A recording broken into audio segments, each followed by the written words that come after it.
എല്ലാവർക്കും നമസ്കാരം. ശ്രീ ലളിതാ സഹസ്രനാമാവലി പഠനം 81-ാം ദിവസം. ഇന്ന് 801 മുതൽ 810 വരെയുള്ള നാമങ്ങളാണ് പറയുന്നത്. നമുക്ക് തുടങ്ങാം. ഓം ശ്രീ മഹാദേവിയേ നമഃ. ഓം പുഷ്ടായേ നമഃ. ഓം പുരാതനായേ നമഃ. ഓം പൂജ്യായേ നമഃ. ഓം പുഷ്കരായേ നമഃ. ഓം പുഷ്കരേക്ഷണായേ നമഃ. ഓം പരം ജ്യോതിഷേ നമഃ. ഓം പരംധാംനേ നമഃ. ഓം പരമാണവേ നമഃ. ഓം പരാൽപരായേ നമഃ. ഓം പാശഹസ്തായേ നമഃ. ഓം പുഷ്ടായേ നമഃ. ഓം പുരാതനായേ നമഃ. ഓം പൂജ്യായേ നമഃ. ഓം പുഷ്കരായേ നമഃ. ഓം പുഷ്കരേക്ഷണായേ നമഃ. ഓം പരസ്മൈ ജ്യോതിഷേ നമഃ. ഓം പരസ്മൈ ധാംനേ നമഃ. ഓം പരമാണവേ നമഃ. ഓം പരാൽപരായേ നമഃ. ഓം പാശഹസ്തായേ നമഃ. അപ്പോൾ അതിൻ്റെ സാമാന്യ അർത്ഥം കൂടെ നോക്കാം. ഓം പുഷ്ടായേ നമഃ. സദാ പുഷ്ടിയോടു കൂടിയവൾ. പുഷ്ട, സദാ പുഷ്ടിയോടു കൂടിയവൾ. ഭക്തന്മാരുടെ നിർലോഭമായ ഭക്തി ഉണ്ടാകുമ്പോഴാണ് ദേവി പുഷ്ടിപ്പെടുന്നത്. അപ്പോൾ അങ്ങനെ ഭക്തന്മാരുടെ നിർലോഭമായ നിർലോഭമായ ഭക്തന്മാരുടെ ഭക്തി കൊണ്ട് ദേവി എന്തു ചെയ്യും? അവരുടെ അനുഗ്രഹം, നിർലോഭം അവർക്ക് അനുഗ്രഹം ചൊരിയുകയും ചെയ്യും. അപ്പോൾ ഭക്തന്മാർ ചെയ്യേണ്ടത് ദേവിയോടുള്ള ഭക്തി കൂട്ടുക എന്നുള്ളതാണ്. മറ്റൊന്നും ചിന്തിക്കാതെ ദേവിയോടുള്ള ഭക്തി, നിർലോഭമായ ഭക്തിയോടുകൂടി ദേവിയോടടുക്കുക. അങ്ങനെയുള്ള ഭക്തന്മാർക്ക് നിർലോഭം അനുഗ്രഹം ചൊരിയുകയും ചെയ്യും. അവരുടെ എന്താഗ്രഹം ഉണ്ടെങ്കിലും ദേവിയോടടുക്കുന്ന ഭക്തന്മാരുടെ നിർലോഭമായ ഭക്തി ദേവിക്ക് കൊടുക്കുമ്പോൾ, ഭക്തിയോടുകൂടി ദേവിയെ കാണുമ്പോൾ ദേവി അവർക്ക് നിർലോഭമായ അനുഗ്രഹവും ചൊരിയുന്നു. അതുകൊണ്ട് ദേവി സദാ പുഷ്ടിയോടുകൂടി ഭക്തന്മാരുടെ ഭക്തിയാണ് ദേവിയെ പുഷ്ടിപ്പെടുത്തുന്നത്. അതുകൊണ്ട് എപ്പോഴും കൂടിയവൾ ദേവി. ഓം പുരാതനായേ നമഃ. പുരാതന എന്നും ഉള്ളത് എന്ന് വെച്ചാൽ എത്രയോ കാലമായിട്ട് ദേവി ഇവിടെയുണ്ട്.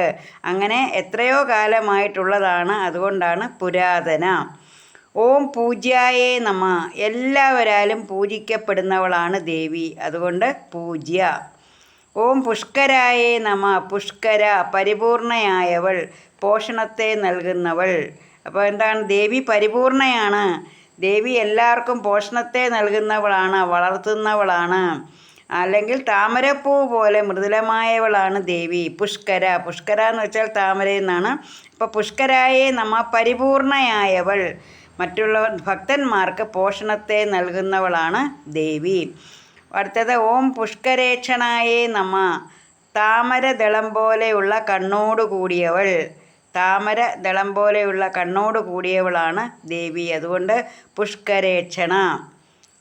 അപ്പോൾ ഇവിടെ പല കഥകളും പറയുന്നുണ്ട്. അപ്പം ഒരു കഥ ഇവിടെ പറയുന്നത്, വിശാഖം സൂര്യനും കാർത്തിക ചന്ദ്രനും. അപ്പോൾ ഇവർ തമ്മിൽ ഒരിക്കൽ ഇടഞ്ഞു. അപ്പോൾ രണ്ട് ഗ്രഹങ്ങൾ തമ്മിൽ അടുത്തപ്പോൾ രണ്ട് ഗ്രഹങ്ങൾ തമ്മിലുള്ള ഇടച്ചിൽ എന്ന് വെച്ചാൽ പിണക്കം തീർക്കാനായിട്ട് ദേവി കണ്ണ് ചിമ്മാതെ നോക്കിയിരുന്നു എന്നാണ് പറയുന്നത്. അപ്പോൾ ഇവർ തമ്മിൽ ഇടയാതിരിക്കാൻ വേണ്ടി സൂര്യനും ചന്ദ്രനും തമ്മിൽ ഇടയ്ക്ക് ഒരു ഇടച്ചിൽ വന്നപ്പോൾ ഒരു കലഹമുണ്ടായി. കലഹമെന്ന് പറയാനൊക്കത്തില്ല, ഒരു അഭിപ്രായ ഭിന്നത ഉണ്ടായപ്പോൾ ദേവിയുടെ താമരദളം പോലെയുള്ള കണ്ണുകൾ ഇങ്ങനെ ചിമ്മാതെ നോക്കിയിരുന്നു.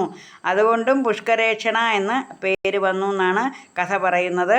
അപ്പോൾ എന്തായാലും സാമാന്യമായ അർത്ഥമെന്ന് പറഞ്ഞാൽ താമരദളം പോലെയുള്ള കണ്ണുകളോട് കൂടിയവൾ. ഇനി പരസ്മൈ ജ്യോതിഷേ നമഃ. പരം ജ്യോതിസ്, പരമമായ ജ്യോതിസോട് കൂടിയവൾ ദേവി. പരസ്മൈ ജ്യോതിഷേ എന്നല്ല, പരം അത് പിരിച്ചു പറയുമ്പോൾ പരം ജ്യോതി, പരമമായ ജ്യോതിയോട് കൂടിയവൾ. പരസ്മൈ ധാംനേ നമഃ. പരം ധാംനേ നമഃ. എല്ലാവരുടെയും ലക്ഷ്യസ്ഥാനം ദേവിയാണ്. അങ്ങനെ എല്ലാവരുടെയും പരസ്മൈ ധാംനേ എന്ന് പറഞ്ഞാൽ എല്ലാവരുടെയും പരമമായ ലക്ഷ്യസ്ഥാനം ദേവിയാണ്. എല്ലാവരുടെയും ലക്ഷ്യസ്ഥാനം എന്ന് പറയുന്നത് ദേവിയാണ്. ഓം പരമാണവേ നമഃ. അണുവിനെക്കാട്ടിൽ ഏറ്റവും ചെറുതാണ് അണു എന്ന് പറയുന്നത്. അതിലും ചെറുതായ, അതാണ് പരമാണു. ഏറ്റവും ചെറുതായ എന്നുവെച്ചാൽ ദേവീ ചൈതന്യം നമുക്ക് കാണാൻ കഴിയുകയില്ല. നമുക്ക് നമ്മുടെ നഗ്ന നേത്രം കൊണ്ട് നമുക്ക് കാണാൻ കഴിയുന്നതല്ല ദേവീ ചൈതന്യം എന്ന് പറയുന്നത്. അപ്പം അണുവിനെക്കാട്ടിലും ചെറുതാണ് പരമാണു എന്ന് പറഞ്ഞാൽ. ഏറ്റവും ചെറുതായ എന്ന് പറഞ്ഞാൽ നമുക്ക് കാണാൻ കഴിയാത്ത ആ ചൈതന്യം നമുക്ക് കണ്ട് പറയാൻ പറ്റത്തില്ല. ദേവീ ചൈതന്യം ദാ ഇരിക്കുന്നു എന്ന് നമുക്ക് പറയാൻ പറ്റത്തില്ല. ദേവീ ചൈതന്യം നമുക്ക് അനുഭവിക്കാനേ പറ്റുകയുള്ളൂ, അത് നമുക്ക് കാണാൻ പറ്റില്ല. പരാൽപരായേ നമ. പരാൽപര, ഏറ്റവും വലുതായി എന്തുണ്ടോ അതിലും വലുത്. അപ്പം ആ ദേവിയെ മനസ്സിലാക്കാൻ ദേവിയിൽ നിന്നും മാറി നിൽക്കണം. അപ്പോൾ എന്താണ്, നമുക്ക് ഭൂമിയെക്കുറിച്ച് അറിയണമെങ്കിൽ എവിടെ പോകണം? ഭൂമിയുടെ വലിപ്പം എന്താണെന്ന് അറിയണമെങ്കിൽ ആകാശത്ത് പോയി നോക്കിയെങ്കിലേ നമുക്കറിയത്തുള്ളൂ. കാരണം നമുക്ക് ഭൂമിയിൽ നിന്നുകൊണ്ട് ഭൂമിയുടെ വലിപ്പം അറിയാൻ പറ്റത്തില്ല. അതുപോലെയാണ് ദേവിയുടെ വലിപ്പം നമുക്കറിയണമെങ്കിൽ എന്താണ്, നമ്മുടെ ദേവിയെ നമ്മൾ മനസ്സിലാക്കണം. ദേവിയെ മനസ്സിലാക്കണമെങ്കിൽ എന്ത് വേണം? ദേവീ തത്വങ്ങൾ അറിയണം. ദേവീ തത്വം അറിഞ്ഞെങ്കിലേ നമുക്ക് ദേവിയെ മനസ്സിലാക്കാൻ പറ്റുകയുള്ളൂ. പരാൽപര എന്ന് പറഞ്ഞാൽ ഏറ്റവും വലുതായി എന്തുണ്ടോ അതിലും വലുതാണ് ദേവി.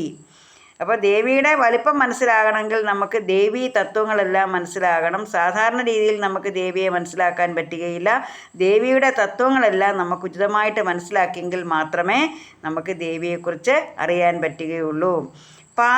ഓം പാശഹസ്തായേ നമ. പാശഹസ്ത, 4 കൈയുള്ള ദേവി. ഒരു കൈയിൽ ഉള്ളത് പാശം ധരിച്ചവൾ അല്ലെങ്കിൽ പാശം കയ്യിലുള്ളവൾ ദേവി. അതുകൊണ്ട് പാശഹസ്ത. പാശം എന്ന് വെച്ചാൽ കൈ. അപ്പോൾ ഇവിടെ നമ്മൾ ഓരോ ദിവസവും ഓരോരോ നാമങ്ങളെന്നും പറയുന്നത് പോലെ പുതിയ പുതിയ അറിവുകളാണ് നമുക്ക് ദേവിയെക്കുറിച്ച്. അപ്പോൾ ദേവിയെക്കുറിച്ച് പുതിയ പുതിയ അറിവുകളെന്ന് പറയുമ്പോൾ നമ്മൾ ദേവിയെക്കുറിച്ച് കൂടുതൽ അറിയുകയാണ്. അപ്പോൾ ഈ പ്രകൃതിയിലെ ഓരോന്നും എന്താണ്? ദേവിയാണ്. അപ്പോൾ നമുക്ക് ഓരോന്നും നമുക്ക് മനസ്സിലാക്കാം എങ്ങനെയാണ് നമ്മൾ ദേവിയെ പ്രാർത്ഥിക്കേണ്ടത്. ഓരോ ദിവസവും നമ്മളോട് പറഞ്ഞു തരികയാണ് നമ്മൾ എങ്ങനെ ദേവിയിലേക്ക് കൂടുതൽ അടുക്കണമെന്നുള്ളത്. അപ്പം സാക്ഷാൽ ജഗദംബ, ഈ പരാശക്തി മക്കളായ നമ്മളെ എന്നും എപ്പോഴും അനുഗ്രഹിച്ചുകൊണ്ടേ ഇരിക്കുകയാണ്. അപ്പം നമ്മൾ എന്താ ചെയ്യേണ്ടത്? ദേവീ പ്രസാദം കിട്ടുന്നതിന് വേണ്ടി നമ്മൾ ദേവിയോട് നിർലോഭമായ ഭക്തി, ദേവിയെ നമ്മൾ നിർലോഭമായി ഭജിക്കുകയാണെങ്കിൽ നിർലോഭമായ അനുഗ്രഹം ചൊരിയുന്നവളാണ് ദേവി. അപ്പം അങ്ങനെയുള്ള ആ ജഗദംബയോട് നമുക്കെല്ലാം പ്രാർത്ഥിക്കാം.